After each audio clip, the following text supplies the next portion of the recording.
RG3 versus Ryan Clark, aka the Swirling Pro-Blacks. Believe it or not, this is more common than not when you have two Negroes that, pander to this woe was me victimhood, act as if they have this antagonistic attitude towards so-called whites. But as always, you either find that they're with someone white, they've been with someone white, and if they got money, you know for darn sure they're living around mostly so-called white people. And that's what you have with these two Negroes.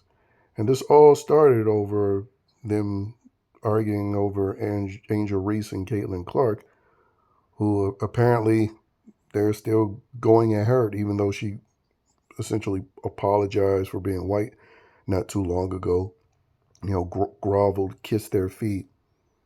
But they're still an issue because, it's Negroes. And RG3 is someone who, obviously openly married to a so-called white woman, but, he plays these pro-black games. Not too long ago, he talked about how his daughters are black women when they're not. And, it's just absolutely dismissive of a whole other side to them, which is his wife's side. And then, of course, Ryan Clark, if it's not on TV, it's on his podcast. He's always very antagonistic towards so-called white folks. And then, of course, you find out his first baby mama, I believe, is a white woman. And again, it's a common thing. That's why I say it's very disturbing when it comes to these liberal Negroes, their hate, love, obsession with so-called white folks. Because they'll complain about them being the oppressor, but they're the main ones that always seek them out, whether it's to live around them, be employed by them, or be in an intimate relationship with them.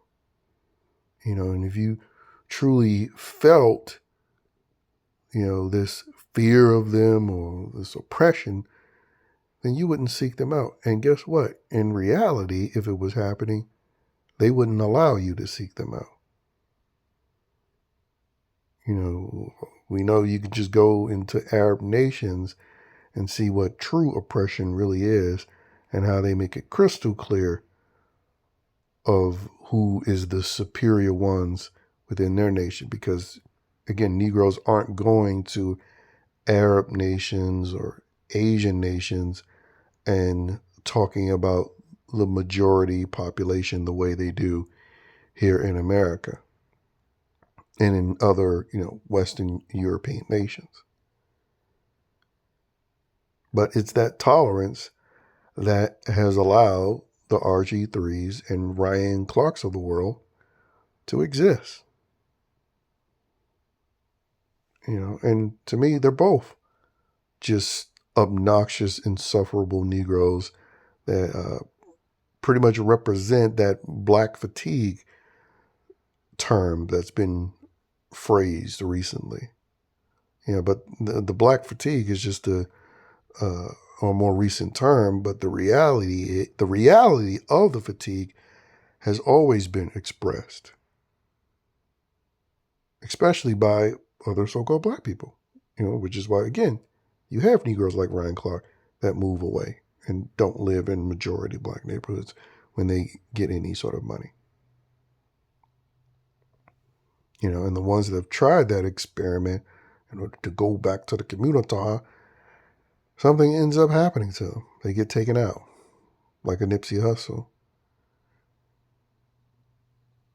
But anyway, I thought I'd touch on this issue because I kind of went away from speaking on Caitlin Clark after she groveled and and threw her own supporters under the bus, which she shouldn't have them now. But again, as I've stated before, the racial cuckolding is still very present in this society, despite the fact that you have, isolated instances like the Shiloh situation, saying the N-word, and other situations similar to that. It's still overwhelmingly a racially cuckold nation. And as a result, we get savage criminals that get to roam the street and get let off when they do get caught.